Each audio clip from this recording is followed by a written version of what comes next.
இன்னைக்கு நான் உங்களுக்கு அறிமுகப்படுத்தக்கூடிய புத்தகம் இதுதான். ஆனந்த தீர்த்தர் தலித் உரிமையின் தனிக்குரல்.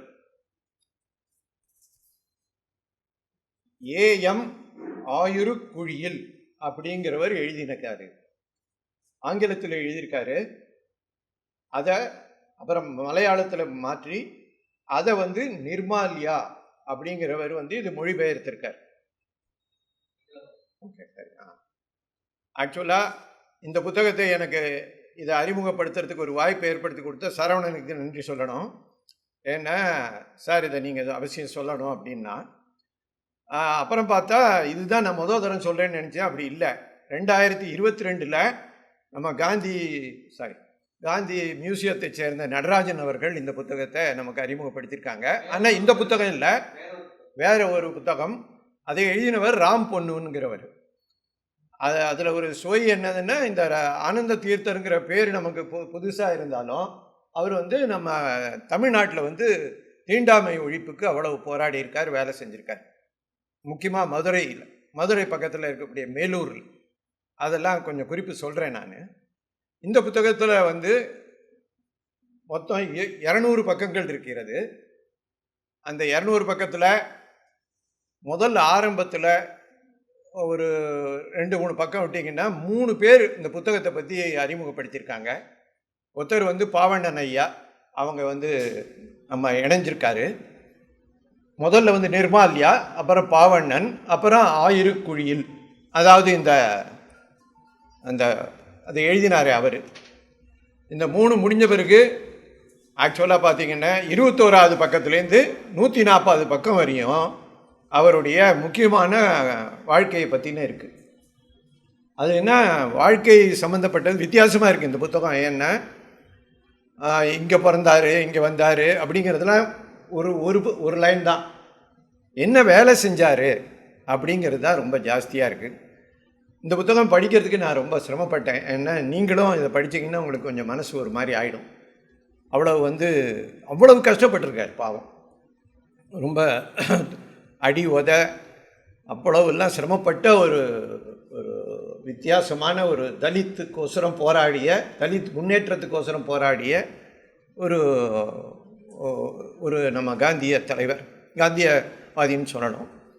இப்போ அந்த புத்தகத்தினுடைய நான் எப்படி சொல்லணும்னு நினச்சிருக்கேன்னா, ரொம்ப சுருக்கமாக சிலதெல்லாம் சொல்லிவிட்டு அந்த புத்தகத்துலேருந்தே சிலது நான் அவங்களுக்கு படிக்கலான்னு தோணுது. அப்போ தான் நல்லா அமையும்னு நினைக்கிறேன். நான் ஆசிரியர் இணைஞ்சிட்டாரா? ரொம்ப மகிழ்ச்சி. நிர்மால்யா அவர்களுக்கு வணக்கம். அவரை நான் கொஞ்சம் வேண்டுகோள் விடுத்தேன், அவரையும் பாவண்ணனையும். ஏன்னு சொன்னால் 2 பேரும் இந்த புத்தகம் வர்றதுக்கு முக்கியமான காரணம். அவர் நிர்மால்யாவே சொல்லியிருக்கார், மிக உதவி எனக்கு செய்திருக்கிறார் பாவண்ணன் அவர்கள்னு. நான் உடனே பாவண்ணன் நம்ம நண்பராஜ்யன்னு ஒரு இது போட்டால் 2022ன்னு நினைக்கிறேன், நம்ம கிராம ராஜ்யத்தில் அருமையான ஒரு கட்டுரை எழுதியிருக்கார். நீங்கள் அவசியம் முடிஞ்சால் சரவணன் அவர்கள் புதன்கிழமையில் பற்றி தான் போடுவாங்க. ரொம்ப சிறப்பான கட்டுரை, அப்படியே ரொம்ப ரொம்ப அடர்த்தியானது, ரொம்ப சிறப்பானது. அவர் இவருக்கு ரொம்ப உதவி பண்ணியிருக்கார். அதை தன்னுடைய இதிலேயே சொல்லியிருக்காரு. அந்த அவங்களையும் இணைஞ்சிக்கோன்னு சொன்னேன். என்ன சொன்னால், நான் கடைசியாக 7:45 வரையும் பேசுகிற மாதிரி இல்லை, கொஞ்சம் முன்னாடி நிறுத்திட்டு இவங்க 2 பேரும் இந்த புத்தகத்தை பற்றி பேசணுன்னு 5 நிமிஷம் கரெக்டு சரவணன் சொன்ன மாதிரி 7:35க்கு நான் முடிச்சிடுறேன். 5 நிமிடம் பாவண்ணனுக்கும் 5 நிமிடம் இவருக்கும் கொடுத்துடலான்னு வச்சுருக்கேன். நிர்மால்யாவும் பேசுவார்.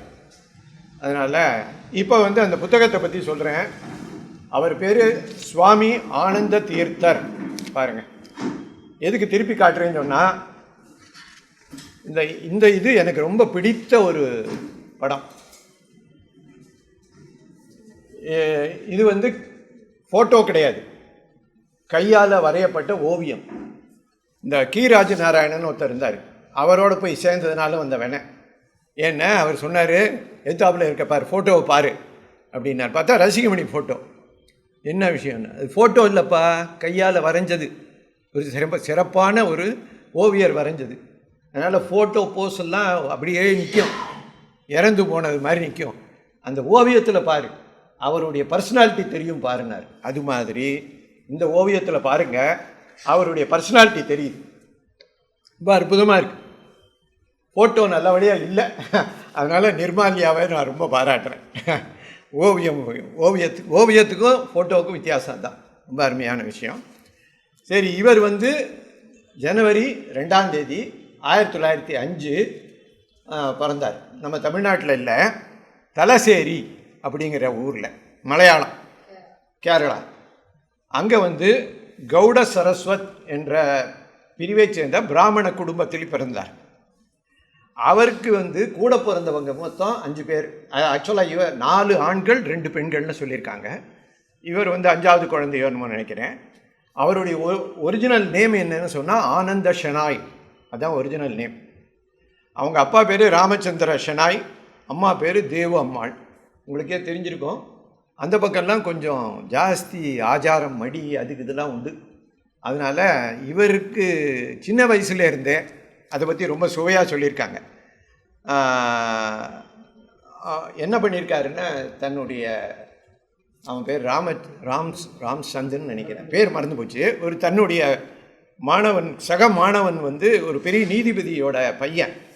அவன் கதராடையை போட்டு வருவான். அதை பார்த்த உடனே இந்த பையனுக்கு, யாருக்கு, நம்ம ஷெனாய்க்கு, அதாவது ஆனந்த தீர்த்தருக்கு சின்ன வயசுலேயே கதர் போட்டுக்கணும்னு ஆசை வந்துடுச்சு. அதுக்கப்புறம் அவங்க நீதிபதியோட பையன் இல்லையா, அவன் வீட்டில் இருந்த யங் இந்தியா பத்திரிகையெல்லாம் எப்போ 6ஆம் கிளாஸ் 7ஆம் கிளாஸ் படிக்கும்போதே கொடுத்த உடனே வித்தியாசமான மனிதராக அப்போவே உருவாயிட்டார். யார்? ஷெனாய், ஆனந்த ஷெனாய். அவர் மனதுக்குள்ள அதெல்லாம் கொஞ்சம் குறிப்பாக சொல்லியிருக்காங்க. தலசேரி பிராணன் உயர்நிலை பள்ளியில் படித்தார். பிராணன் உயர்நிலை பள்ளின்னு, தலசேரிங்கிறது மலையாளத்தில் கேரளாவில் இருக்குது. அப்புறம் அந்த பிராணன்னு போட்டிருக்கு, பிராணன் உயர்நிலை பள்ளி. அங்கே சிதம்பரநாத்துங்கிற அந்த பையன் பேர் ஆக்சுவலாக அந்த கதராடை போட்டிருந்தான். அப்புறம் யங் இந்தியா பத்திரிகையெல்லாம் இவருக்கு அறிமுகப்படுத்தினான். அதனால் இந்த சின்ன வயசுலேயே வித்தியாசமாகிட்டார் இவர். 1900 நல்ல படிப்பார், நல்ல படிப்பு, பள்ளிக்கூடத்தில் சிறப்பாக வந்ததுனால நம்ம சென்னை இருக்கு பாருங்கள், பிரசிடென்சி கல்லூரி, 1926 எம்ஏ படித்து 2வது நிலையில் ரொம்ப பிரமாதமாக வந்தார். படிப்புலாம் ரொம்ப எக்ஸலண்ட்டு. ஆனால் அவர் மனசு மட்டும் இதுலேயே போயிட்டே இருந்தது. எதில்? 1926 அவர் வயசை பார்த்து 21 தீண்டாமை ஒழிப்பில் போயிட்டார். இது சிலதெல்லாம் வரும்போது சொல்கிறேன். அதான் முன்னாடியே நான் கூட கன்யூட் ராஜ் இவங்ககிட்டலாம் சொல்லிகிட்டு இருந்தேன். ரொம்ப கஷ்டமான சில நிகழ்ச்சிகள்லாம் இந்த புத்தகத்தில் இருக்குது. என்னடா நம்ம நாடே வா, இந்த கேரளாவே வா, இவ்வளவு மோசமாவா நடந்துக்கிட்டு இருக்காங்க அப்படின்னு ஒரு நிகழ்ச்சியை பாவண்ணன் அவர் வரும்போது சொல்கிறேன் நான். அந்த தீண்டாமை ஒழிப்பு பணிகளுக்கோசரம் உலவக்கோடு அப்படிங்கிற இடத்துல அவர் தன்னுடைய இணைஞ்சிக்கிட்டு வேலை செஞ்சுருக்காரு. அப்புறம் 27 நம்ப முடியுமா, அந்த மனுஷனுக்கு வயசு அப்போ தான் 22 வேணுமோ, ஏன்னா 1905 பிறந்தார். சபர்மதி ஆசிரம் வரையும் நடந்து போயிருக்கார். நடந்து போய் காந்தியை பார்த்துருக்கார் 22வது வயசில். காந்திக்கு தான் உங்களுக்கு தெரியுமே, யாராவது இந்த மாதிரி ஆம்ட்டா விட மாட்டார், நீ முதல்ல இந்த வேலையை செய்யுது. ஏன்னா நம்ம கோபிச்செட்டிப்பாளையம் லக்ஷ்மண ஐயரை பற்றி நம்ம கேள்விப்பட்டிருக்கோம். ஒரே ஒரு வார்த்தை தான், நீ தீண்டாமை ஒழிப்பு வேலையை செய்யி, அவ்வளோதான், போ. உட்காந்து பேசிக்கிட்டு இருக்காங்க. அவர் தன்னுடைய 92 வயது வரையும் இறக்குற வரையும் அந்த வேலையை செஞ்சார். அதுபோலவே இவர் சபர்மதி ஆசிரமத்துக்கு போய் காந்தியை சந்தித்து இது பண்ணியிருக்காரு. இவருடைய அதிர்ஷ்டமோ என்னமோ தெரியல, நமக்கு கேள்விப்பட்டிருப்பீங்க நீங்கள். நான் ஜாஸ்தி படித்ததில்லை. நாராயண குருன்னு ஒருத்தர் இருந்திருக்கேன். அவரை பற்றி நம்ம அறிமுகப்படுத்தலை, இன்னும் செய்யணும். பெரிய கேரளாவில் செய்ய வேண்டிய அற்புதமான ஆளுமை. அவரை சிவகிரி அப்படிங்கிற ஊரில் போய் பார்க்குறார். இதெல்லாம் 1928 நடக்குது. அவரை பார்த்த உடனே அப்படியே இதாகிடுறார். 2வது தலைவர் அவர். முதல்ல காந்தி, அப்புறம் சிவகுரு, அப்புறம் நாராயண குரு. உங்களுக்கு தெரியும், நாராயண குரு இந்த ஜாதி ஒழிப்புக்கோசரம் ரொம்ப வேலை செஞ்சார். அவர்கிட்ட போயிட்டு என்ன உங்களுடைய தீட்சை இதாக சிஷ்யனாக மாற்றிக்காங்க. எப்போ? வயசு 22. வேறு விதமாக நமக்கு பணம் சம்பாதிக்கணும், கல்யாணம் பண்ணி, அதெல்லாம் ஒரு எண்ணமும் வரல. உடனே அவரும் என்ன பண்ணிட்டார், காவி உடை கொடுத்து தலையெல்லாம் அடித்து, அன்னிலேருந்து அவருக்கு பேர் ஆனந்த தீர்த்தர். சரிதானே? ஆனந்த ஷெனாய்ங்கிறவர் ஆனந்த தீர்த்தராக 28 மாறிட்டார். வேதாரண்யம் உப்பு சத்தியாகிரகத்தில் கலந்துக்கிட்டு இருக்கார் 1930. வேலூர் சிறையில் கொண்டு போய் போட்டாங்க. அது ரொம்ப சுவையான ஒரு நிகழ்ச்சி. அந்த ஜட்ஜு கேட்குறாரு, உன்னை சிறையில் போட்டாச்சு, நீ என்ன சொல்லணும்னு நினைக்கிறேன்? எனக்கு 2 விஷயம் இருக்குது. என்னென்னு? ஒன்று வந்து தீண்டாமை ஒழிப்பு. அது வந்து பிரிட்டிஷ்கார ஜட்ஜு. எனக்கு தீண்டாமை ஒழிப்புக்கு நான் வேலை செய்யணும். சூப்பர், வெரி குட் அப்படின்னா. இன்னொன்று இருக்குது அப்படின்னு, இந்த பிரிட்டிஷ்காரங்களை காலி பண்ணணும், வெளியில் அனுப்பணும். ஐயோ என்ன பிரிட்டிஷ் ஜட்ஜு, அதெல்லாம் முடியாது, உனக்கு சிறை தண்டனை சொல்லிட்டு சிறையில் போட்டுறாங்க. வேலூர் சிறையில் இருக்காரு. அப்புறம் இதோடு இல்லாமல் எனக்கு பிடித்த சில விஷயங்கள்லாம் முதல்ல நம்மளாம் அதை நினச்சி கூட பார்க்க முடியல. கேரளாலையா அப்படின்னு மதுக்கடை ஒழிப்பு மறியெல்லாம் பண்ணியிருக்காங்க. ஏன்னா அந்த ஊரில் கொஞ்சம் ஜாஸ்தி சாப்பிடுவாங்க மதுவெல்லாம். ஆனால் அதெல்லாம் பண்ணியிருக்காரு. வெளிநாட்டு ஆடை மறுப்பு அந்த இயக்கத்திலாம் கலந்துக்கிட்டு இவர் செஞ்சுருக்காரு. பல முறை வன்முறை தாக்குதலுக்கு இலக்கானவர். நான் சொன்னேன் இல்லையா, 2-3 நிகழ்ச்சி ஏதோ 1-2 சொல்கிறேன். உங்களுக்கு படிக்கும் போதே மனசு ரொம்ப தோண்டு போயிடும். அப்படியே அடிப்பாங்க. அப்பா, அவரை வந்து அவருக்கு பேரே என்ன தெரியுமா? அந்த கருப்பு அந்த காவி உடைய நெஞ்சிருக்காரா, அடிவாங்கும் சன்னியாசி, வழக்கு தொடுக்கும் சன்னியாசி, இதுதான் அவருடைய பேரா. அவரை சொல்லும்போதே அப்படி தான் சொல்லுவாங்களாம். அடின்னு அப்படி அடிச்சிருக்காங்க அவரை. இதெல்லாம் தேவையா? ஆனால் எனக்கு ரொம்ப மனதுக்கு வேதனையானதை சொல்லிடுறேன். ரொம்ப நான் இந்த வில் டியூராண்ட் புஸ்தகத்தை அறிமுகப்படுத்தும் போது நினச்சேன், பிரிட்டிஷ்காரங்க தான் ரொம்ப முரட்டுத்தனமாக நம்மளெல்லாம் அடக்கினாங்கன்னு. இல்லை, நம்ம ஆட்களே நினச்சி பார்க்க முடியுதா? நம்ம ஆட்களே நம்மளையே அடித்து நிமித்தி, அதுவும் இந்த 1919 அந்த இது இருக்குது பாருங்க, துப்பாக்கி இது சூடு, ஜாலியன் வாலாபாக். அப்போ முன்னாடி நின்று சுட்டவங்களாம் நம்ம ஆட்கள் தான், பிரிட்டிஷ்காரங்க கிடையாது. அதனால் நம்ம மேலே இருக்கிற வன்முறைக்கு பலது வந்து நம்ம ஆட்கள் தான். அதே மாதிரி இவரை போட்டு அடித்து நிமித்திருக்காங்க. யாருன்னு சொன்னால் வேற ஆள் இல்லை, உயர்ந்த ஜாதியை சேர்ந்தவங்க. அப்படி அடிச்சிருக்காங்க. அப்படியே குப்பரை விழுந்து அவருடைய மரணமே கிட்டத்தட்ட அதில் ஏற்படக்கூடிய ஒரு சூழல். கடைசி காலத்தில் கண்ணெல்லாம் கூட போயிடுச்சு. அதை பின்னாடி சொல்கிறேன் நான். அடிவாங்கும் சன்னியாசின்னு பேர், வழக்கு தொடுக்கும் சன்னியாசின்னு பேர். 1958 52 58 வரையும் ஹரிஜன் சேவாக் சங்னு ஒன்று கேள்விப்பட்டிருப்பீங்க, காந்தி ஏற்படுத்தினது. அதுக்கு அவர் வந்து அதில் இணைஞ்சு வேலை செஞ்சுருக்கார் 6 வருடம். அப்புறம் ஏன் அதை விட்டார்? அதெல்லாம் இருக்குது, சுவாரஸ்யமான சிலதெல்லாம் இருக்குது, அதையும் சொல்கிறேன். அப்புறம் 1984 அவருக்கு வயசு பாருங்கள், 5 பிறந்தார். 84ங்கிறது 79 வயசு. சுவாமி ஆனந்த தீர்த்த ட்ரஸ்ட்டுக்கு தலைவரானார். அவருடைய மறைவு வந்து 1987 நவம்பர் 21 சமாதி அடைந்தார்னு போடுறோம். சரியா? இதெல்லாம் தான் அவருடைய வாழ்க்கையை பற்றின ஒரு சுருக்கமானது. கொஞ்சம் நான் நேரம் எடுத்துக்கிட்டேன், முடிஞ்ச அளவு கொஞ்சம் வேகமாகவே முடிச்சுடுறேன். ஏன்னா அவங்களுக்கு இது கொடுக்கணும்னு ஆசைப்பட்றேன். ஆனந்த தீர்த்த கேரளா. இப்போ வந்து என்ன சொல்ல போகிறேன்னா, நிர்மால்யா அவர்கள் எழுதின அந்த குறிப்பிலேருந்து முக்கியமாக எனக்கு பிடித்த ஒரு 3 பாயிண்ட். ஆனந்த தீர்த்தர் கேரளாவை கடந்து தமிழ்நாட்டிலும் கர்நாடகத்திலும் தீண்டாமைக்கு எதிராக களப்பணி ஆற்றிய பெருமைக்குரியவர் அப்படின்னு நிர்மால்யா ரொம்ப சிறப்பாக எழுதியிருக்கார். அவர் அதை ரொம்ப பாராட்டணும். சேவை பற்றிய எந்த தரவும் இல்லை, அதுதான் ரொம்ப கஷ்டம். இடையரா முயற்சிக்கு பின் ஏஎம் ஆயிரு குழி, அதாவது இந்த ஒரிஜினலாக எழுதினார் ஃபாதர், அவருடைய அன்டச்சபிலிட்டி காந்தியன் சொல்யூஷன் இன் ட்ரையல் என்ற புத்தகம் கிடைத்தது. பின்னர் மலையாள பதிப்பும் கிடைத்ததுன்னு எழுதியிருக்காரு யார்? நிர்மால்யா. அதுலேருந்து தான் அதை தமிழ் படுத்தியிருக்காரு. அந்த தமிழா மாற்றத்துக்கு இவர் ரொம்ப உதவி பண்ணியிருக்கார், பாவண்ணன் அவர்கள். அவர் ஸ்ரீ நாராயண வித்யாலயத்தின் முன்னாள் மாணவர்கள் ஒரு நினைவு மலரை இதை கொடுத்துருக்காங்க. நான் இந்த புத்தகத்திலேயே ரொம்ப சிறப்பான பகுதியாக நினைக்கிறது என்னென்னா, கடைசியாக இருக்கக்கூடிய 46 பக்கங்கள் 11 மாணவர்கள், 11 அவரால் பயன்பட்ட மனிதர்கள், அவங்கள்லாம் தன்னுடைய சர்டிஃபிகேட் மாதிரி எழுதி கொடுத்துருக்காங்க. ரொம்ப சிறப்பு. அந்த மாதிரி யாருமே பண்ணதில்லை. எவ்வளவு வேலை, எவ்வளவு பேர் பயன்பட்டுருக்காங்க. அதனால் நிர்மால்யாவை நான் ரொம்ப பாராட்டி சொன்னேன். நான் இந்த புத்தகத்திலேயே கடைசியாக சேர்த்த 46 பக்கங்கள் தான் ரொம்ப சிறப்பு. 11 பேர் அற்புதமான, அதை கடைசியாக நான் சொல்கிறேன். அது கொஞ்சம் நேரம் எடுத்து அதை சொல்லணும்னு ஆசைப்பட்றேன். இன்னும் அவ்வளோ சிறப்பான விஷயமா இருக்குது. ஒரு நினைவு மலர் அவர்கள் அரிய கட்டுரைகள் இந்த புத்தகத்தின் பின் இணைப்பு. இதுதான் நிர்மால்யாவுடைய எழுத்தில் இருக்கக்கூடிய எனக்கு படித்த பகுதி. அப்புறம் நம்ம பாவண்ணன் அவர்கள் தலைப்பு என்ன வச்சுருக்காரு தெரியுமா? சோர்வரியா தொண்டர் சுவாமி ஆனந்த தீர்த்தர். ரொம்ப அழகான தலைப்பு. ஒரு 5-6 பக்கம் தான், சின்ன குறிப்பு முன்னாடி கொடுத்துருக்காரு. 25/7/34 பூனா நகராட்சி அரசாங்கம் தீண்டாமைக்கு எதிரான காந்தியடிகள் உரை எப்போ பூனாவில் பேச போகிறார். எத்தனாம் தேதி? 25/7/34. இதை ஒரு நிகழ்ச்சியை பாவண்ணன் அவர்கள் ரொம்ப அழகாக எழுதியிருக்காங்க. கார் வந்து நிற்கிது, அவர் காந்தி உள்ளே இருந்து வெளியில் வந்து பேச போகிறாரு அப்படின்னு நினச்சி இந்த பூனாவுடைய நகராட்சி அரங்கத்தில் எல்லாம் வெயிட் பண்ணுறாங்க. இதெல்லாம் நீங்கள் கேள்விப்பட்டிருக்க மாட்டேங்க. நான் கேள்விப்பட்டிருக்கேன். பட் அண்ணன் இந்த நிகழ்ச்சி ரொம்ப எக்ஸாக்டாக கேள்விப்பட்டதில்லை. ஒரு குண்டை தூக்கி போடுறாங்க சார். அதனால் ஏதோ காந்தியை ஒரு முறை தான் கொல்லுவதற்கு முயற்சி பண்ணான்னு நினைக்காதுங்க.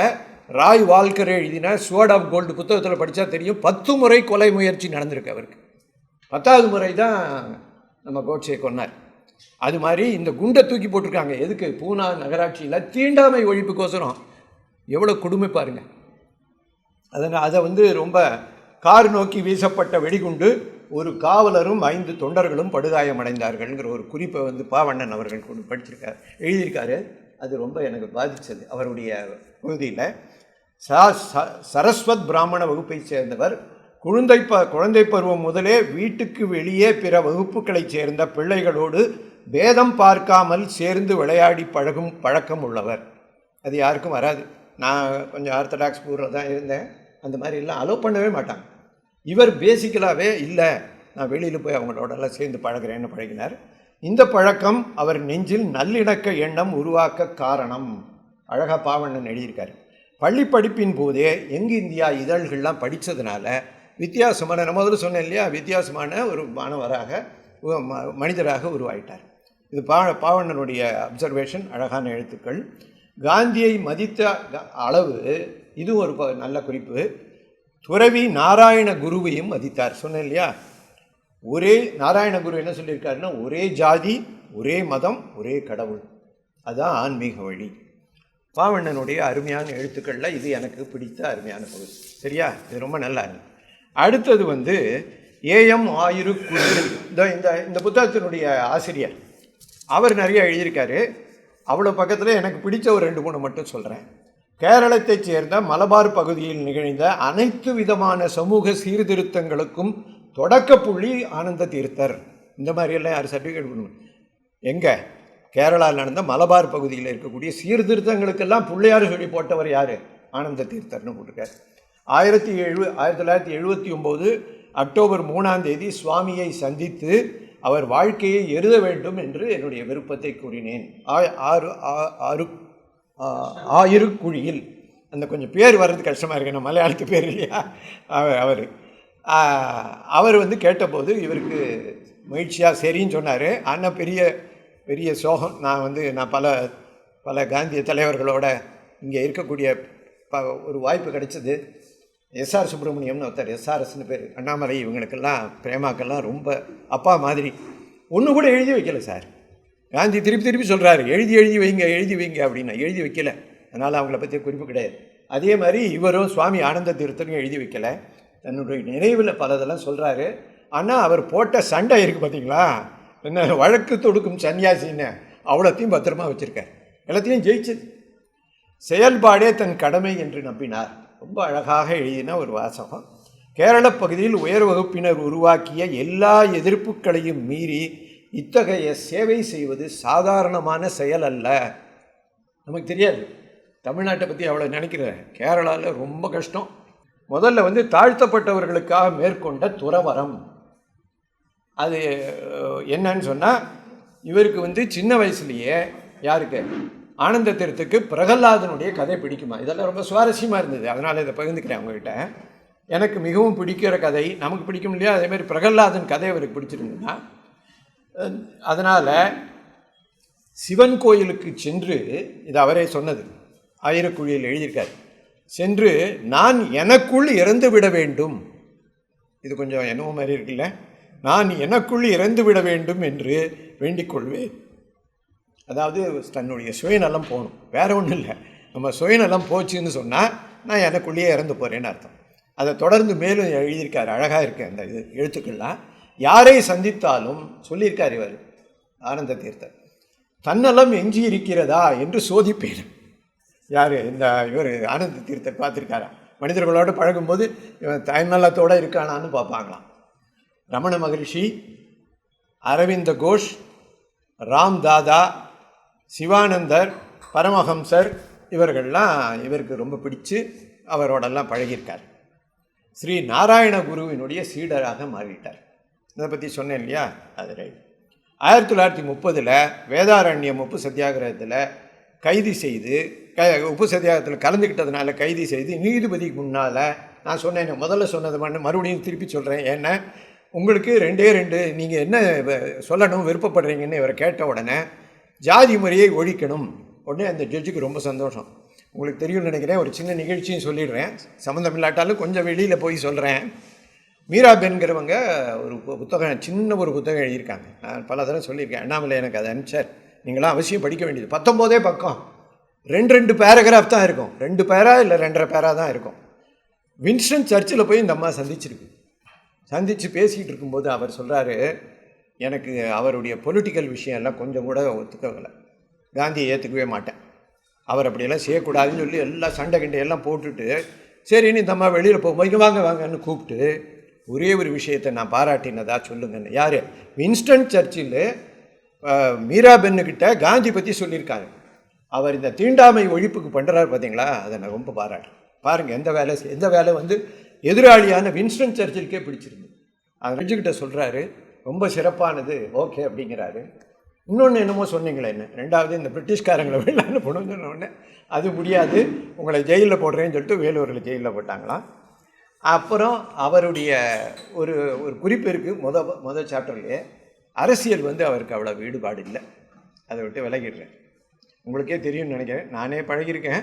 பல பேருக்கு அரசியல் வந்து ரொம்ப சிக்கலாக, நீங்கள் வந்து என்ன விருப்பப்பட்டு சேவை செய்யணும்னு நினைக்கிறீங்களோ அது செய்யப்படாதபடி பண்ணிடுவாங்க. அதனால் அரசியலை விட்டு விலகிறேன்னு சொல்லிட்டு விலகிட்டார். இது முதல் பகுதி. 2வது பகுதி, சமத்துவ பண்பாட்டை உருவாக்கும் முயற்சிகள். எவ்வளோ அழகாக பண்ணியிருக்கார் பாருங்கள். இதெல்லாம் சின்னதானது நான் எடுத்து வச்சுருக்கேன் குறிப்பு. எதுக்கு இவ்வளோ வேகமாக போகிறீங்கன்னா அவங்களெல்லாம் பேசணுங்கிறதுக்கோசரம் தான். சரியா? ரைட்டு. 1931 பையனூர் அப்படின்னு ஊர். நாங்கள் இதெல்லாம் கேள்விப்பட்டதில்லை, சில பேருக்கு கேரளாவுக்கு போனவங்களுக்கெல்லாம் தெரியறதுக்கு வாய்ப்பு உண்டு. பொது வழின்னு ஒன்று, ஜென்ரலில் போகிறதுக்கு வழி இருக்கு இல்லையா, அதில் வந்து இந்துக்களை கூப்பிட்டு பேரணி நடத்தியிருக்கார். அப்போ வந்து எல்லோரும் இது வழியாக போகலாம், ஒடுக்கப்பட்டவர்கள் கூட போகலாம். அதை வந்து இப்போ ஒடுக்கப்பட்டவர்னு சொல்லக்கூடாதுங்க, பட்டியல் இனத்தவர்னு சொல்கிறாங்க, அவங்களும் போகலாம், எல்லா இனத்தவர்களும் போகலாம் அப்படிங்கிறத வந்து சொல்கிறாரு. அப்போ வந்து மேல்ஜாதி தாக்குதல் நடத்துகிறாங்க இவர் மேலே. யார் மேலே? நம்ம ஆனந்த தீர்த்தர் மேலே. அதை பற்றின ஒரு குறிப்பு இதில் இருக்குது. 1949 நவம்பரில் ஸ்ரீ நாராயண வித்யாலயம் அப்படின்னு ஒன்று ஆரம்பமாகுது. இங்கே வந்து என்ன பண்ணுறாங்கன்னா, நாராயண வித்யாலயத்தில் இவர் இருந்து அதை நடத்துகிறாரு, சிறப்பாக அதை கொண்டு வராரு. விவி கிரின்னு கேள்விப்பட்டிருப்பீங்க, அவர் வந்து பிரசிடெண்ட்டாக இருந்தபோது இதுக்கு வந்திருக்கார். வந்து பார்த்துட்டு என்ன சொல்கிறாருன்னா, சுத்தமும் சுகாதாரமும் ஆச்சரியத்தை கொடுக்கிறது. இது நம்ம நிஜமாகவே மனசுக்கு கஷ்டமான விஷயம். இன்னும் நம்ம ஆகலை. அது காந்தி செய்த பெரிய சிறப்பான விஷயங்களில் தீண்டாமை ஒழிப்பு மாதிரி சுத்தமும் சுகாதாரமும் ஒரு நேர்மை மட்டும் இல்லை, நேரம் தவறாமை. நல்லபடியாக காந்தி கல்வி நிலையத்தில் சரவணன் போன்றவர்கள்லாம் ரொம்ப தீவிரமாக இருக்கிறதுனால நேரமாவது கரெக்டாக ஆரம்பிக்கிறோம், கரெக்டாக முடிச்சுருவோம். அந்த நேரம் தவறாமை இதெல்லாம் காந்தியோட விஷயங்கள். விவி கிரி இதை வந்து எழுதிட்டு போயிருக்கார். 1933 சாதி ஒழிப்பு சபை அப்படிங்கிறத உருவாக்கியிருக்கார். சாதி ஒழிப்பு சபை. ஆனந்த தீர்த்தர் அதுக்கு செயலாளராக இருந்திருக்காரு. 1974 அதில் இதெல்லாம் ரிசைன் பண்ணிட்டார் எல்லாத்தையும். சாதி வரம்புகளை மீறிய ஒரு ஆன்மீக நிறுவன உறுப்பினர், இதில் சாதி வரம்புகளை மீறிய ஒரு ஆன்மீக நிறுவன உறுப்பினர் நிறுவனத்தில் உறுப்பினராக இருப்பது பிரயோஜனம் இல்லை அப்படின்னு சொல்லிட்டு அவருடைய அந்த கனவு, அந்த நிறுவனத்தில் சேர்ந்து ஏதாவது செய்யலாங்கிற கனவு வந்து முடிவுக்கு வந்து விட்டது அப்படின்னு முடிச்சிருக்காங்க. ஒன்றும் பண்ண முடியாதுங்க. ஆக்சுவலாக உண்மையிலேயே உண்மை, நீங்களே படித்தேன், இப்போ கொஞ்சம் நல்ல தீவிரமாக படித்து பார்த்தீங்கன்னு தெரியும். காந்தி வந்து இவ்வளோ ஆசிரமங்கள்லாம் ஆரம்பித்தாலும் ஆச்சு, இது முடிஞ்சு போச்சா, இந்த வேலை முடிஞ்சதா, ரைட் க்ளோஸ். உங்களுக்கு கேள்விப்பட்டிருப்பீங்க நீங்கள். அது மாதிரி பல நிறுவனங்கள்லாம் அந்தந்த வேலை முடிஞ்சதுன்னு முடிச்சிடணும், இல்லாட்டி நிறுவனங்களே பெரிய பெரிய பாதரேஷன். நான் கன்வியூட்டராஜ்ட்ட அடிக்கடி சொல்லுவேன், அதே பெரிய பாதரேஷனாக போயிடும். ஒரு கனவு சிதைகிறது. அடுத்தது 1951 ஏப்ரல் 9ஆம் தேதி 30 கிராமங்கள். இது ஏன் இதை சிறப்பாக நான் சொல்லணும்னு ஆசைப்பட்றேன்னா, அவர் தமிழ்நாட்டுக்கு வரார். மேலூரை ஒட்டின 30 கிராமங்கள், மேலூருக்குள்ளேயே திருச்சி மதுரை பக்கத்தில் அங்கே. அப்போ எங்களுக்கு தெரிஞ்ச பல பேருடைய பேரெல்லாம் இருக்குது. என்எம்ஆர் சுப்பராமன் ஒருத்தர் இருந்தார். அவர் பேர் மதுரை காந்தின்னே சொல்லுவாங்க. அரிஜன சேவா சங்கத்தினுடைய தலைவராக இருந்தார். அவருடைய உதவினால் அங்கே போய் அந்த வேலைகள்லாம் செய்கிறாரு. என்னென்ன செஞ்சுருக்காருன்னு நீங்கள் நம்பவே முடியல. இதெல்லாம் நான் கேள்விப்பட்டதில்லை. தேநீர் கடை இருக்குல்ல, அவங்களுக்கு தனியாக டம்ளர் வைப்பாங்களாம். இதெல்லாம் எதிர்த்து இவர் போராடி இருக்கார். தேநீர் கடை, அங்கே டீ கூட குடிக்க முடியாது, அந்த மாதிரியெல்லாம் பண்ணியிருக்காரு. அப்புறம் ரொம்ப வருத்தமானது நம்ம கேள்விப்பட்டது தான், பொது கிணற்றில் தண்ணீர் எடுக்கக்கூடாது. இதுக்கெல்லாம் எகென்ஸ்டாக, இதுக்கெல்லாம் எதிர்த்து அவர் மேலூரில் வேலை செஞ்சுருக்காரு. 1962 மாங்குளம் கோயில் குளத்தில் போய் குளிக்க வச்சு, அதெல்லாம் ரொம்ப ஏற்றுக்கவே மாட்டாங்க. அப்புறம் பிராமணர்களுடைய காபி ஹவுஸ் இருக்குல்ல, அங்கே அழைச்சிட்டு போய் காபி குடிக்க வச்சுருக்கு.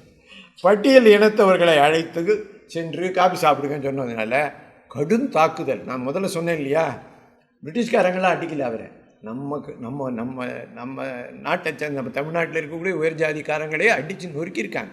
கடும் தாக்குதல், தரையில் குப்புறமாக கிடந்தேன் அப்படின்னு எழுதியிருக்காங்க. அப்போ எப்படி அடிச்சிருப்பாங்க பாரு, என்ன செஞ்சுருக்காங்க? பட்டியல் இனத்தவர்களை கூட்டின்னு காபி சாப்பிட, இல்லை குளத்தில் குடிக்காதுன்னா அவ்வளவு தவறா? நல்ல வேலை அதெல்லாம் நம்ம பார்க்க.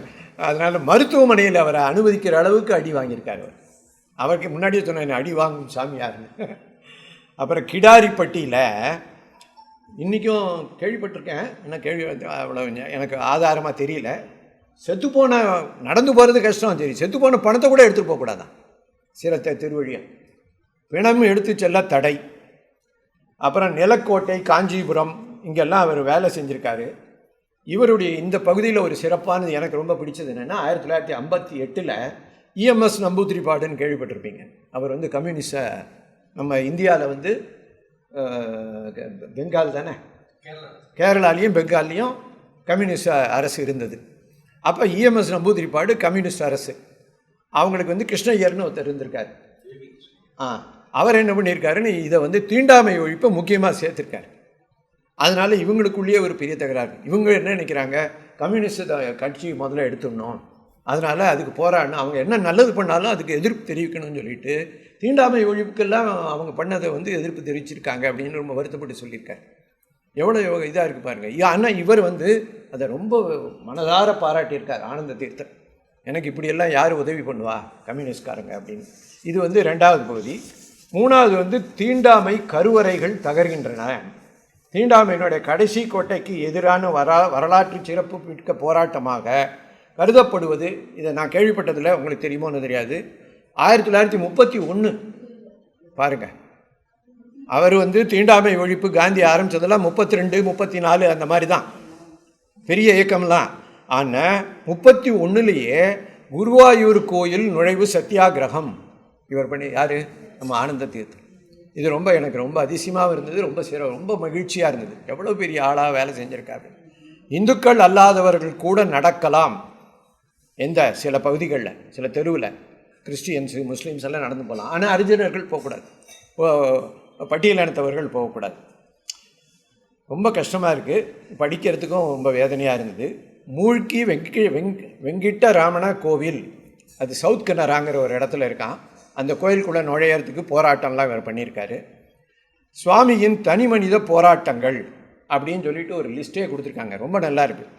குழித்துறை சிவன் கோவில், அழகப்பாடி துர்கா பரமேஸ்வரி கோவில், நடச்சேரி காவு தாளப்புலி ஊர்வலம், அப்புறம் தலச்சேரி ஜெகநாதர் கோவில், அப்புறம் குருவாயூரில் பிராமணர்களுக்குன்னு ஒரு தனி விருந்து. இவங்களெல்லாம் பாக்கி பேருக்கெல்லாம் பண்ண மாட்டாங்க. அதுக்கெல்லாம் எதிர்த்தாப்பில் இவர் போய் பண்ணி பெரிய போராட்டம் பண்ணியிருக்காரு. தீண்டாமையினுடைய கருவறையை அடித்து நிமித்தி உதைச்சிருக்கார். அதுக்கெல்லாம் காரணம் நம்ம ஆனந்தன். அதனால் இப்போ நம்ம இன்றைக்கி கேட்டுக்கிற ஒரு பெரிய வேலை செஞ்சுருக்கார், அவ்வளோ சிறப்பாக. ஆனால் இதெல்லாம் பற்றி நமக்கு குறிப்புக்கு கொடுத்தத நிர்மாலியாவுக்கும் பாவண்ணனுக்கும் தான் மிகுந்த மகிழ்ச்சியை வரும், நன்றியை தெரிவித்து கொள்ளணும். கடைசியாக இந்த 5வது பகுதி என்னன்னு சொன்னால், முன்முடிவுகளும் சட்டமும் மோதுகின்றன அப்படின்னு தலைப்பெல்லாம் நல்லா இருக்குது. நீங்கள் அவசியம் படிக்க சொல்கிறேன். ஏன் சொல்கிறேன்னா, தீண்டாமை வழக்குகள் நீதிபதிகள் முன்முடிவு எதுவும் இல்லாவிட்டாலும் குற்றவாளிகள் தண்டிக்க அக்கறை காட்டவில்லை. இது இவருடைய வருத்தம். நம்ம நினைக்க முடியுதோ? தவறு பண்ணியிருக்காங்க, அடிச்சிருக்காங்க, எல்லாம் நடந்திருக்கா. இருந்தாலும் அந்த நீதிபதிகள் இருக்காங்க பாருங்கள், நம்ம ஆட்கள் தான். தவறுன்னு சொல்லி எல்லாம் பண்ணுறாங்க, ஆனால் அவங்கள தண்டிக்கிறதுக்கு எந்த விதமான அக்கறை காட்டவில்லை. ரொம்ப மனசுக்கு படிக்க கஷ்டமாக இருந்தது. திருவாங்கோடு நமஸ்கார மண்டபத்தில் அத்துமீறிய நுழைவு போராட்டத்தை வழக்கு பதிவு பண்ணியிருக்காங்க. அதனால் இவருடைய இந்த இனிமேல் நம்ம சொல்ல போகிறது எல்லாமே வழக்குகள் தான்.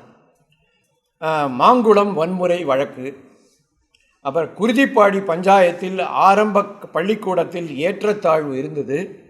அதை தைராங்கிற ஒரு இடத்துல கோயில் நுழைவு வழக்கு, இதெல்லாம் இருக்குது.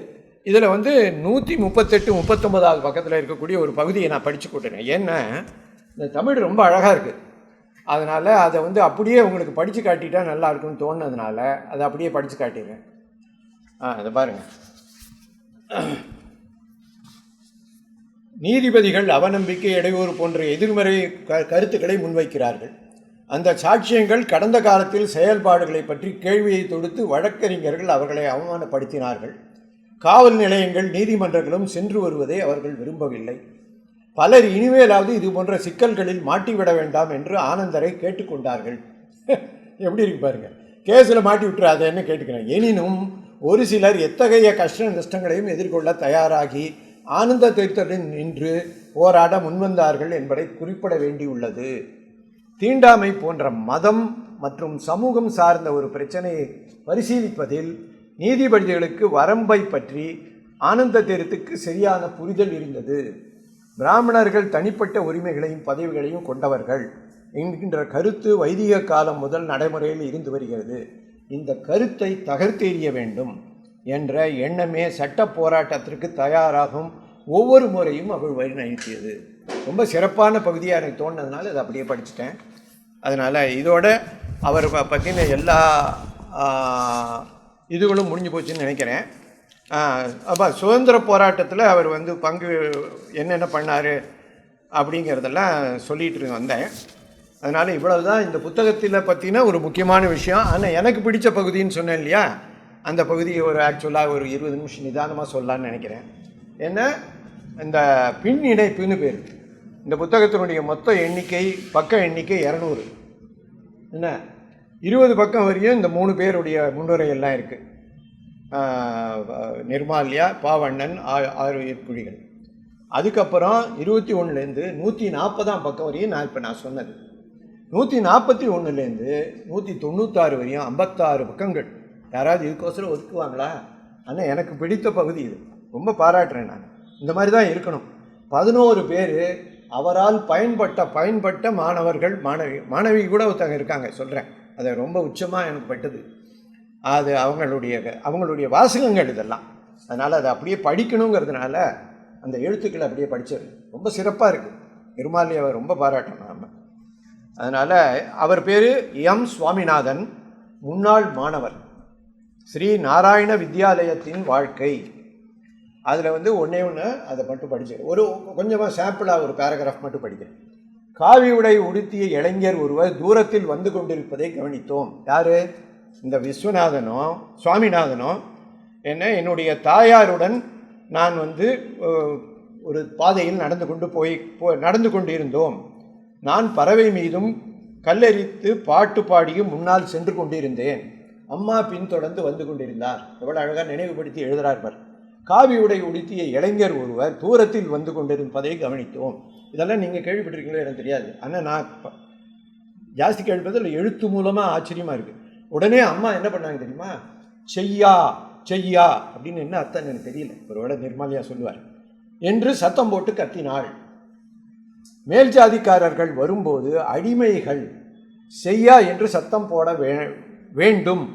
உடனடியாக ஹோ எதிர்குரல் ஒலிக்குமானால் தூரமாக ஓடி சென்று மறைந்து கொள்ள விட வேண்டும். இதுதான் எழுதப்படாத சட்டம். படித்த உடனே எனக்கு என்னமோ பண்ணிடுச்சு. இப்படி எல்லாமா நடந்திருக்கு. அவங்களால நடந்து வரும்போது அதுக்கு பேர் அன்டச்சபிள் இல்லை, அன்சீயபிள். காந்தி எழுது லுனாட்டிக் லேண்ட். கரெக்டாக சொல்கிறார். இதெல்லாம் பார்த்துட்டு தான் விவேகானந்தர் என்ன சொல்லியிருக்காருன்னு, பைத்தியக்காரனுடைய பகுதி அப்படின்னு சொல்லியிருக்காரு, லுனாட்டிக் லேண்ட். அது மாதிரியா பண்ணுவாங்க? இதை ஒரு நிகழ்ச்சி பாவண்ணனே எழுதியிருக்காரு, அவர் சொல்லுவாருன்னு நினைக்கிறேன். நாயாடிகள்னு ஒன்று முன்னாடி நான் பேசிகிட்டு இருந்தேன், நான் சொல்கிறதுக்கே மனசுக்கு ரொம்ப வேதனையாக இருக்கு. ஆமாம், அவர் காந்தி எழுதியிருக்கார் இந்த நிகழ்ச்சியை. சத்தம் மட்டும் கேட்குது சார், என்ன பிச்சை எடுக்கிறாங்க, ஆனால் மோகம் காட்டக்கூடாது, மரத்துக்கு பின்னாடி ஒழிஞ்சிக்கிட்டு பிச்சை போடுங்க பிச்சை போடுங்கிறாங்க. காந்தி போய் பார்த்துட்டு வாங்க, ஐயோ நாங்கள்லாம் முகத்தை கூட காட்டக்கூடாது, நேரில் பார்க்கணும். இந்த நிகழ்ச்சியை இவர் எழுதியிருக்கார். மனசுக்கு ரொம்ப கஷ்டமாயிட்டு. அதனால் ஆனால் சன்னியாசி மகான் யார்? ஆனந்த தீர்த்தர் புன்னகைத்தபடி எங்களை நோக்கி முன்னோறி வந்து கொண்டிருந்தார். அம்மா மறுபடியும் செய்யா செய்யா என்று கத்தினார். ஆனால் அவர் எந்த தயக்கமின்றி முன்னோக்கி வந்தார், என்னை வாரி அணைத்து கொண்டார். அம்மா மலைத்து போனாள். அம்மாவின் கண்கள் நம்ப மறுத்தன. இது கனவா மாயமா? அம்மா மீண்டும் கண்ணை துடைத்து கொண்டாள். சன்னியாசி மகான் என்னை தூக்கியபடி சிரித்து கொண்டிருந்தார். அம்மாவின் கண்களில் ஆனந்த கண்ணீர். உங்கள் மகனை நான் அழைத்து செல்லட்டுமா? என் அம்மாவிடம் கேட்டார். அம்மா பாதி சம்மதம் தெரிவித்தாள். பின்னர் தாய் மாமன் முழு சம்மதம் அளித்தார். அந்த மகான் சுவாமி ஆனந்த தீர்த்தர். இவ்வளோ அழகாக எழுதியிருக்காரு பார்த்தீங்களா, என்ன நிகழ்ச்சி! இதெல்லாம் தான் அவங்க கொடுக்குற சர்டிஃபிகேட். சுவாமி ஆனந்த தீர்த்தர் யாருன்னு உங்களுக்கு தெரியும்னு நினைக்கிறேன். உழைப்பின் மகத்துவத்தை சுவாமிஜி எங்களுக்கு உணர்த்தினார். இதுதான் ரொம்ப சிறப்பானது. எந்த விதமான வேலையும் செய்வதற்கு எங்களுக்கு பயிற்சி அளித்தார். விடுமுறை நாட்களில் சாணம் ஒழுகுதல், துணி துவைத்தல், சுற்றுப்புறங்களில் களைகளை பறித்தல், காய்கறி பயிரிடுதல், தென்னைக்கும் ஒட்டு மாமரங்களுக்கும் நீரூற்றுதல் போன்ற வேலைகளை செய்தோம். ஆசிரமத்தில் அறிவியல் முறைப்படி குழம்பு வகைகளை சமைக்க கற்றுக்கொண்டோம். எவ்வளவு பேர் வேலை செஞ்சுருக்காரு பாருங்கள் ஆனந்த தீர்த்தர். இது முதல் எழுதினவர் முதல் கட்டுரை. 3-4 பக்கம் இருக்குது. என்னுடைய பிடிச்ச பகுதி மட்டும் சொல்லியிருக்கேன். சுவாமிநாதன். இரண்டாவது சுவாமிஜியினுடைய இறுதி நாட்கள். அவர் பேர் ரகு தாயத்து வயல். இந்த பேரெல்லாம் கொஞ்சம் வித்தியாசமாக இருக்கும். நீங்கள் என்ன கேரளத்து மனிதர்களுடைய பெயர் ரகு தாயத்து வயல். அதில் இருக்கக்கூடிய ஒரு பகுதி. குருவினுடைய கடைசி 2 வருடங்கள் பலவிதமான நோய்களால் துயரம் தோய்ந்து இருந்தன. தனி மனித போராட்டத்தின் நடுவில் கணக்கற்ற துன்புறுவலுக்கு பலியான அவரது உடல்நலம் குன்றத் தொடங்கியது. கடைசியாக ரொம்ப ரொம்ப கஷ்டமான ஒரு சென்டென்ஸ். குருவாயூரில் கொடியவனும் கயவனுமான ஒரு சப் இன்ஸ்பெக்டர் அவர் மீது நடத்திய குரூர வன்முறை இலக்காகி மிக நொடிந்து போய் ஆசிரமத்துக்கு சேர்ந்தார். அப்படி இல்லாமல் அடிப்பாங்க. நோயால் நலிவுற்று சுவாமிக்கு குழந்தைகளாகிய நாங்கள் முதிர்ந்தவர்கள் பணிவிடை செய்தோம். எதை ஞாபகத்தில் வச்சுன்னு எழுதியிருக்காங்க பாருங்கள். அதை போட்டுட்டு இவர் அழகாக முடிக்கிறாரு. சமூகத்தில் ஒடுக்கப்பட்டவர்களுக்காக வாழ்க்கையை அர்ப்பணித்த காரணத்திற்காகவா இந்த கர்ம யோகிக்கு பத்மஸ்ரீயும் பத்மபூஷனும் சேராமல் போனது? ஒரு ஆச்சரியக்குறி போட்டிருக்காரு. எனக்கு ரொம்ப பிடித்த ஒரு பகுதி. யாராருக்கா கொடுத்துருக்கு. எவ்வளவு பண்ணியிருக்காரு அவர். அடுத்தது ஏழோம் என்னும் இடத்தில் நடந்த மனித வேட்டை. இது வேணாம், இதை இப்போ சொல்கிறதுக்கே ரொம்ப கஷ்டமாக இருக்குது. ஏன்னா புலையர்கள்னு ஒரு ஜாதி, அவங்கள ஈழவர்கள் போட்டு அடித்து நிமித்திருக்காங்க. அது நீங்களே படிங்க, என்னால் சொல்கிறதுக்கே கஷ்டமாக இருக்குது. ஆனால் அந்த கடைசி பாஸ்டர் மட்டும் படிச்சிடுறேன். ஏன்னா இவருக்கு ஒரு நண்பர்கள்லாம் இப்போ இருந்திருக்காங்க. கால்ஸ்டன் துரைன்னு பேர். யாருக்கு? ஆனந்த தீர்த்தருக்கு. அவர் சப் கலெக்டர் கான்ஸ்டன்ட் துரையை சந்தித்து நேரில் புகார் மனுவை கொடுத்தார். இவர் ஆனந்த தீர்த்தர். அவர் தலச்சேரி சப் இன்ஸ்பெக்டராக இருந்தது சுவாமிக்கும் புலையருக்கும் கிடைத்த அதிர்ஷ்டம் என்று நினைக்கிறேன். சுவாமி ஆனந்த தீர்த்தர் புகார் அளித்த மறுநாள் ஏழோம் பிரதேசத்தில் ஆதாரங்களை திரட்டுவதாக தெரிவித்தார். காஸ்டன் துரை நேரில் புலையர் சமுதாயத்தை சேர்ந்த பெண்களிடம் அடித்து துன்புறுத்தியவர்கள் பெயரை அல்லது அவர்களை சுட்டுக்காட்டும்படி கேட்டுக்கொண்டார். அவர்கள் மீது பையனூர் சப் இன்ஸ்பெக்டர் வழக்கு பதிவு செய்தார். தலச்சேரி, கொயிலாண்டி இது மாதிரி ஊரெல்லாம் ஆனந்த தீர்த்தர் ஆஜரானார். இந்த வழக்குகள்லாம் ஆஜராவார். ஈழவர்கள் மிக நெருக்கடிக்கு ஆளானார்கள். அத்துடன் புலையர்கள் துன்புறுத்துவதை நிறுத்தி கொண்டார்கள். இது சுவாமி ஆனந்த தீர்த்தரும் KPR கோபாலனும் 3 மாதங்கள் அங்கு முகாமிட்டு புலையர்களுக்கு நம்பிக்கை ஊட்டினார்கள். ரொம்ப அருமையான இது ஒரு பகுதி. நீங்கள்லாம் நிதானமாக படிங்க, அனுபவிங்க. அடுத்தது சுவாமி ஆனந்த தீர்த்தரும் மது எதிர்ப்புக்கு செயல்பாடும். இதை நான் கேள்விப்படலை. நான் வெறும் தீண்டாமை ஒழிப்புக்கு தான் பண்ணார்னு நினச்சேன். மது ஒழிக்கிறது கேரளாவில் ரொம்ப வேலை செஞ்சுருக்காரு. அதில் நிறையா இருக்கிறதுனால குறைச்சலாக சொல்லிடுறேன். அவங்களுக்கு மறுபடியும் எங்கள் சுவாமியை, வயதானவர்கள் உட்பட பலரும் சுவாமியை கண்டால் அடி வாங்கும் சுவாமி, புலையன் சுவாமி என்றெல்லாம் ஏளனமாக பேசுவதை கேட்க முடிந்தது. படிக்கிறதுக்கெல்லாம் ரொம்ப கஷ்டமாக இருக்குது. படிக்கிறதுக்கெல்லாம் இப்படி இல்லாமல் இருந்திருக்காங்கன்னு. அப்புறம் பையனூர் மது எதிர்ப்பு பணிகளை தீவிரப்படுத்த சுவாமியின் உதவியை கோரினார்கள். சுவாமி அகமகிழ்ந்து பேரணி தொண்டர்களை வரவேற்று அவர்களுக்கு வழி அனுப்பி வைத்தார். மது ஒழிப்பு போராட்டத்தில் சுவாமி அதிக பேரார்வமும் காட்டினார். இது எனக்கு புதுசாக இருந்தது. நான் வெறும் தீண்டாமை ஒழிப்பு தான் பண்ணார்னு நினச்சேன். மது ஒழிப்புலேயும் சேர்ந்திருக்காரு. அதனால் இது ஒரு கேரள மது ஒழிப்பு கேரளம் முழுவதும் மது ஒழிப்பு செயல்படுத்தும் நோக்கில் தென் பிராந்திய முகாமை ஒன்றிணைத்தது.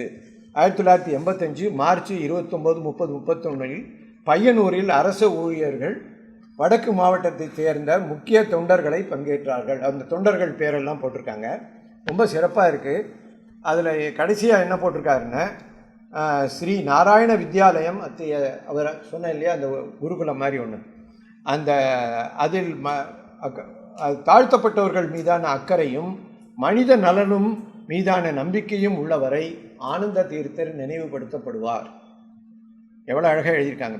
மது போன்ற சமூக தீமைகள் அடிமைப்படுத்தி கொண்டிருக்கும் நிகழ்காலத்தில் அத்தகைய தீமைகளை எதிர்க்க ஆனந்த தீர்த்தரின் நினைவுகள் நமக்கு ஊக்கமளிக்கும்.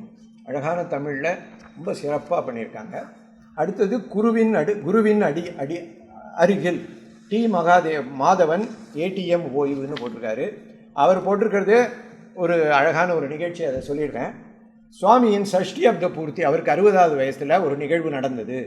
நாற்காலியில் அமர்ந்து கொண்டு ஸ்ரீ நாராயண குருவின் புகைப்படத்தை வெறித்து பார்த்து அழுது கொண்டிருந்தார் சுவாமி. இதை கவனித்த நானும் சுவாமியின் அன்புக்குரிய சீடனும் பாலகோபாலனும் அழத் தொடங்கிவிட்டோம். சுவாமி அழுதற்கான காரணத்தை வினவிய போது எனது குரு படத்தை விட்டு வெளியே வந்து எனக்கு ஆசி வழங்கும் பேரின்பத்தை உணர்ந்தேன். இது ரொம்ப அற்புதமான குரு பக்தின்னு இப்படி இருக்கணும். அவரது வாழ்க்கை இடையறாது போராட்டமாக இருந்தது. எரிந்து கொண்டிருந்த அந்த தீப்பந்தம் இறுதி நாட்களில் புகைய தொடங்கினது. குருவாயூர் பிராமண விருதின் நான் சொன்னேன், அனுபவித்த கொடுமைகளுக்கு ஈடு இணையே கிடையாது. அப்புறம் நான் சொன்னேன் இல்லையா, ஒரு லேடின்னு நாராயணி டீச்சர், எனக்கு ரொம்ப பிடித்த பகுதி இந்த பகுதி. ஏன்னா அவங்க ஸ்ரீ நாராயண வித்யாலயத்தின் முன்னாள் மாணவி, ஓய்வு பெற்ற தலைமை ஆசிரியை. 2016 அவர் இல்லை, மறைஞ்சிட்டார். அதையும் போட்டிருக்காங்க. அந்த பெண் கொடுத்த ஒரு சர்டிஃபிகேட் ரொம்ப முக்கியமானது. ரொம்ப நிறையா இருக்குது, அதில் ரொம்ப சுருக்கமாக சொல்கிறேன். ஏன்னா இவர் சொன்ன மாதிரி நான் 5 நிமிஷத்தில் முடிக்கணும். நான் பயிற்சியில் தேர்வு பெற்று அச்சுதன் பெண்கள் பள்ளிக்கூடத்தில் சேர்ந்தேன். இந்த பெண் எழுதுகிறான். பின்னர் கண்ணூர் பயிற்சி பள்ளியிலும் செருக்குன்னு உயர்நிலை பள்ளியிலும் படித்தேன். இறுதியாக வெங்கர வெல்ஃபோர் யூபி பள்ளிக்கூடத்தில் தலைமை ஆசிரியராக ஆனேன். எச்சமாயிட்டாங்க இவர் பண்ணதுனால. அங்கிருந்து பணி ஓய்வு பெற்றேன். எவ்வளோ அழகாக எழுதியிருக்காங்க. சுவாமி குழந்தையை தூக்கி மடியில் வைத்து அவளுக்கு, அதாவது இவருடைய குழந்தைக்கு உணவு புகட்டி சாப்பிடத் தொடங்கினார். இதுதான் எனக்கு ரொம்ப பிடிச்ச ஒரு நிகழ்ச்சி. குழந்தையின் வாயிலிருந்து பாதிக்கு மேல் உணவு கீழே விழுந்தது. சுவாமி தட்டை எடுத்து எல்லா உணவையும் அதில் விழும்படி செய்தார். சுவாமி அந்த உணவை உண்டார். குழந்தை சாப்பிட்டது பிரசாதம் சொல்லுவாங்களே, அந்த மாதிரி குழந்தைக்கும் ஊட்டினார். எந்த தயக்கம் இன்றி அவர் என் பேரக்குழந்தைக்கும் உணவு போட்டதை கண்டு வியந்தேன். எவ்வளோ அழகாக எழுதியிருக்கு பாருங்கள் இந்த பெண்மணி நாராயணி. குழந்தைகளிடம் எங்களிடம் அவர் காட்டிய ஆத்மார்த்தமான அன்புக்கு எல்லை இல்லை. அது என்னை பொறுத்தவரையும் இது சர்டிஃபிகேட் பெஸ்ட். நான் ஒற்றைப்பாலத்தில் வசித்த போது அடிக்கடி நலங்களை விசாரிப்பார். எனது வளர்ச்சிக்கும் உயர்வுக்கும் பொறுப்பாளர் அவர். இதுதான் சர்டிஃபிகேட், அற்புதமான சர்டிஃபிகேட். அவர் இல்லாவிட்டால் ஊரில் ஒரு கூலி வேலைக்காரியாக சாதாரண பெண்களில் ஒருத்தராக இருந்திருப்பேன். இன்னும் டாப்பு பாருங்கள், பெஸ்ட் சர்டிஃபிகேட் ஒரு பெண்மணி கொடுத்துருக்காங்க. சரி, மறக்க முடியாத ஆசிரம வாழ்க்கை. தாமோதரன் இவர் செகண்ட் எஸ் ரிட்டையர்டு ஆனந்த தீர்த்த சுவாமிஜியினுடைய ட்ரஸ்ட்டில் இருந்திருக்காரு. ரொம்ப நிறையா இருக்குது, வேணாம் எனக்கு தெரிஞ்சது மட்டும் வேகமாக படித்து சொல்லிடுறேன். நாராயண வித்யாலயத்தின் மூலமாக சுவாமி அருளிய மகத்துவமான தொண்டுகளில் முக்கியத்துவமாக புரிய வேண்டியது முன்னாள் மாணவர்களின் உயர்வே சாட்சி. அதில் படித்தவங்கள்லாம் ரொம்ப உசந்த நிலைக்கு போயிட்டாங்க. என்னுடைய வாழ்க்கையே இதற்கான சாட்சி பத்திரம். அவர் சொல்கிறார், பல நேரங்களில் எனது சிறிய வீட்டிற்கு வந்து, அவர் வீடு சின்னதாக இருந்திருக்கு அந்த காலத்தில், இரவு உணவை உண்டு தங்கி செல்லவும் மாமனிதரை தவிர வேறு யாராலும் இயலாது என்று பலமுறை நினைவு கொடுத்தது உண்டு. யார்? P Damodaran, KP Damodaran. இந்த ஆசிரமம் மூலமும் சாமியிடம் மூலமும் நான் பெற்றுக்கொண்டது நற்பண்பு, ஒழுக்கம், அர்ப்பணிப்பு, நேர்மை போன்றவையாகும். இதெல்லாம் தான் என்னை பொறுத்தவரையும் ரொம்ப தனி மனித தூய்மையை கடைபிடித்து கற்றுக்கொள்வது மிக அவசியம். அதை போலவே நேர்மை பண்பை வாழ்க்கையின் இதுவரை எடுத்து செல்ல வேண்டும் என்று சுவாமி வலியுறுத்தினார். ஆசிரமத்தையும் சுற்றுப்புறத்தையும் தூய்மையாக வைத்துக் கொள்ளுதல், கழிவறைகளை அறிவியல் முறைப்படி அகற்றுதல் ஆசிரமவாசிகளுடைய பொறுப்பாகும். அதை போலவே சொந்த விஷயத்தில் மட்டுமல்ல மற்றவர்கள் விஷயத்திலும் ஒழுக்கம் காட்ட வேண்டும். இதெல்லாம் தான் என்னை பொறுத்தவரையும் ரொம்ப சிறப்பானது. அடுத்தது சுவாமி ஆனந்தர் தீர்த்தரும் பையனூர்னு ஒரு ஊர் சொன்னேன் இல்லையா, அதை பற்றின அது யார் எழுதியிருக்காருன்னா GT நாயர். அதனால் நீண்ட நேர உரையில் இதை பற்றி இதை அப்படியே கொஞ்சம் படிச்சிடுறேன். ஏன் இது படிக்கணும்னு சொல்கிறேன்னா, நேரு பேசினதை பற்றி சொல்லியிருக்கேன். பையனூரில் வந்து நேரு பேசியிருக்காராம். ஜவஹர்லால் நேரு தலைமையேற்று பேசியிருக்கார். ரொம்ப சிறப்பாக இருக்குது. அதனால் அந்த பேராகிராஃபை படிச்சிடறேன். நீண்ட உரையில் தர்க்கத்திற்கும் அறிவுக்கும் பொருந்தாத காரியங்களை துறந்து மனதளவில் நாம் புரட்சியாளராக மாற வேண்டும். நேரு சொன்னது. ஒன்றிணைந்த வசதிகளை அனைவருக்கும் வழங்கும் ஒரு சமூக அமைப்பை உருவாக்க வேண்டும். நேருவுடைய கனவு பாருங்கள் என்பதே இந்திய சுதந்திர போராட்டத்தின் உன்னத குறிக்கோள். வெறும் ஆட்சிக்கு இல்லை, இதுதான். தொழிலாளிகளுக்கு எதிராக முதலாளிகளும் உழவர்களுக்கு எதிராக ஜமீன்களும் நடத்தும் சுரண்டலுக்கு முடிவு கட்ட வேண்டும் என்று குறிப்பிட்டார். நீதி சார்ந்த ஒரு சமூகத்தை பற்றிய நேருவின் பார்வைகள் எளிய மக்களை பரவசப்படுத்தின. முழு விடுதலை என்கின்ற அறிக்கையை முதலில் பிறப்பித்தது பையனூர் கூட்டம். அதுக்கெல்லாம் இவர்களுடைய காரணம்தான். அதனால் சுவாமி ஆனந்த தீர்த்தின் நடவடிக்கையில் முக்கியமான சம்பவமாக ஸ்ரீ நாராயண வித்யாலய நிறுவனத்தை குறிப்பிடலாம். இப்போ கூட இருக்குது, இந்த இதில் சில படங்கள்லாம் இருக்குது, நீங்கள் அவசியம் பார்க்கணும். இந்த புத்தகத்தை தயவுசெய்து எல்லோரும் வாங்கிடுங்க, வீட்டில் வச்சுக்கோங்க, படிங்க. ரொம்ப அவசியமான புத்தகம், ரொம்ப ரொம்ப நல்லா இருக்குது. நலிவுற்றவர்களும் ஆதாரவற்றர்களும் மையத்தை, அதனால் சரவணனுக்கு தான் என் மறுபடியும் நன்றி. ஒரு மையத்தை நடத்துவது ஊகிக்க முடியாததாக இருந்தது. முதலில் மிகுந்த சிரமங்களுக்கு மத்தியில் 6 குழந்தைகள் வந்து சேர்ந்தார்கள். மெல்ல மெல்ல அந்த நிறுவனம் வளர்ந்தது. பல குழந்தைகள் அங்கு தங்கி பல வழிகளில் உயர்ந்த நிலையை எட்டினார்கள். சுவாமி கைப்பிடித்து உயர்த்தவர்கள் சமூகத்தின் பொது நீரோட்டத்தில் ஒளிர்ந்து நின்றார்கள். துன்பங்கள் கொடிய வழியில் சென்று சுவாமி பகலவன் வெளிச்சத்தை போல நமக்கு எது சுடர்விட்டு ஒளிர்ந்தார். ரொம்ப அருமையானது. நினைவுகளில் ஆனந்த தீர்த்தர் வேணு ஜி கொக்கோன். இது கொஞ்சம் நிறையா இருக்கிறதுல ஒரே ஒரு பகுதியை மட்டும் சொல்கிறேன். சுவாமிக்கு தீண்டாமைக்கு எதிரான ஒரு ஆள் படையுடன் சமூக களத்தில் சூறாவளியாக சுழன்ற சுவாமியின் தொண்டுகளை பதிவு செய்ய வேண்டும் என்ற எண்ணம் இந்த ஆயிரக்குழியில் தோணிச்சு. அவரை அழைத்து சென்று சுவாமியுடன் அவரும் உரையாடினார். சுவாமியின் தொண்டுகளை மதிப்பிட்டு ஒரு புத்தகம் பிரசிக்கவும் செய்தார். இதெல்லாம் பற்றி அந்த கொக்கோங்கிறவர் கரெக்டாக எழுதியிருக்காரு. திடமான குருபக்தி, நமக்கு சாதி இல்லை, ஆசிரமத்தின் தூய்மையும் ஒழுக்கமும், கோயில் வழிபாட்டின் சுவாமியின் அணுகுமுறை, இப்படியெல்லாம் பலது இருக்குது.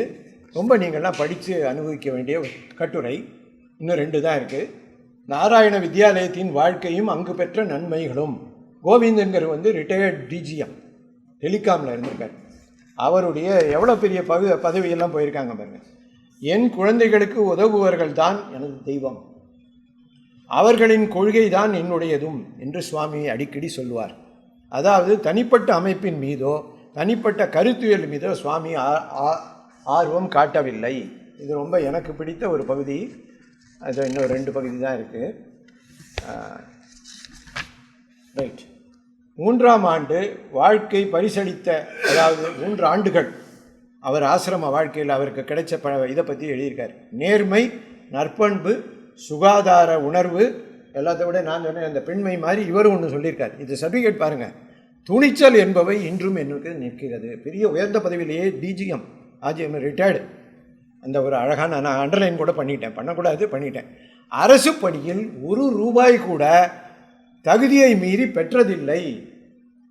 ஒரு பெரிய போஸ்ட்டில் இருந்தவர். அதுக்கெல்லாம் காரணம் ஆனந்த தீர்த்தம் தான். எதிர்கொள்ள எனக்கு என்றும் உதவியாக இருந்தன. ரொம்ப அழகாக எழுதியிருக்காரு. கடைசியானது இதுதான். என்னதுன்னா பிலிப் எம் பிரசாத். என்ன தலைப்பு போட்டிருக்காரு பாருங்கள், அதோட முடிச்சுடுறேன். இப்படி ஒரு சுவாமி நம்மிடையே இருந்தார். ரொம்ப அழகாக இருக்குது. கொஞ்சம் 2-3 பக்கங்கள் நிறையா இருக்குது. குருவாயூர் உணவு கூடத்தில் ஏற்பட்ட தீண்டாமை உருவமாக குடி வைத்திருந்த பிராமண விருதுக்கு எதிராக கண்டனம் தெரிவித்து செயல்பட்டார். அப்போ ஏற்பட்ட கொடிய தாக்குதலுக்கு ஆளாகி மருத்துவமனையை விட்டு நேரடியாக என் வீட்டுக்கு வந்தார். பாவம், அது ரொம்ப பரிதாபமான ஒரு அடி உதை. அதை பற்றி இவரும் எழுதியிருக்காரு. அப்புறம் 2-3 சம்பவங்களில் ஒரே ஒரு சம்பவத்தை மட்டும் சொல்லி முடிச்சிடுறேன். பையனூரில் ஏற்பட்டது. 2வது குருவாயூர் சம்மந்தப்பட்டது தான். அது வேண்டாம். அதனால் கடைசியாக நான் ரொம்ப விருப்பப்பட்டு சொன்னது என்னென்ன, சுவாமி ஏற்கனவே எங்களிடம் சொல்லி வைத்திருந்தார். இதெல்லாம் நம்பவே முடியாது. பார்பர் ஷாப்பில் போய் கட் பண்ணுறதுக்கு அந்த குழந்தைகளை கூப்பிட்டு போயிருக்கார். பார்பர் ஷாப்பு தானே, முடிவெட்ட வந்திருப்பதாக சொன்னோம். சுவாமி ஏற்கனவே எங்களிடம் சொல்லி வைத்திருந்தார். அவர்கள் மோசமாக பேசினாலோ துன்புறுத்தினாலோ பின்வாங்கி திரும்ப வேண்டாம். சுவாமி குறிப்பிட்டது போலவே நாங்கள் போனதும் எங்களை வெளியே தள்ளினார்கள். இந்த நிகழ்ச்சியை படிக்கிறதுக்கே ரொம்ப ஒரு மாதிரி இருந்தது. பெரிய சச்சரவு நடந்தது. சுவாமி தூரமாக ஒதுங்கி நின்று எங்களுக்கு ஆதரவு காட்ட வேண்டும் என்றார். அந்த சிறிய தள்ளுமுள்ளு நடந்தது. சுவாமி ஓடி வந்து சிங்கத்தை போல கர்ஜித்தார். வழக்கு தொடுப்பேன் என்றார். சுவாமி காசு கொடுத்தார். அதன் பிறகே எங்களுக்கு முடித்திருத்தம் நடந்தது. ஒரு தலைமுடி வெட்டுறதுக்கு எப்படி இருக்குது பாருங்கள். அதெல்லாம் கடைசியாக முத்தாய்ப்பாக என்ன சொல்லணும்னா, நக்சலைட்டான நானும் களைத்து விட்டேன். 3வது பேருந்து வந்து, அதாவது பஸ்ஸு நிற்காமல் போயிட்டே இருக்கான். சுவாமி வந்து நேரம் நின்று பஸ்ஸை நடு ரோட்டில் நிறுத்தி விட்டு எல்லாரையும் ஏற்றினார். சுவாமியும் ஏற்றி கொண்டார். அப்போது சுவாமிக்கு 70 வயது இருக்கும். கிட்டத்தட்ட 1986. முடிக்கும்போது எப்படி முடிக்கிறார் பாருங்கள். தலைப்பு என்ன வச்சுருக்காரு, நமக்கு என்ன சொன்னேன், இப்படி ஒரு சுவாமி நம்மிடையே இருந்தார். முடிக்கும்போது எப்படி முடிக்கிறார் தெரியுமா, இப்படி நமக்கு ஒரு சுவாமி இருந்தார் அப்படின்னு முடிக்கிறாரு. ரொம்ப சிறப்பாக இருக்குது. கடைசி ஒரு 2 பக்கம் வந்து அவருடைய வாழ்க்கை குறிப்பு, இது அவருடைய நினைவிடம் இது. அப்புறம் கடைசியாக முக்கியமாக இதுக்கு வந்து உதவின துணை நூல்களை பற்றிலாம் சொல்லியிருக்கார். அதனால் இப்போ வந்து டைம் இருக்குதுன்னு நினைக்கிறேன். கொஞ்சம் ஜாஸ்தி எடுத்துட்டேன், மன்னித்து கொள்ளுங்கள். நிர்மாலியாவையும் பாவண்ணன் அவர்களையும் இதுக்கு முத்தாய்ப்பு வைக்கணுங்கிற ஒரு நிகழ்ச்சியோட இதை அனைவருக்கும் நன்றி. மிக்க மகிழ்ச்சி.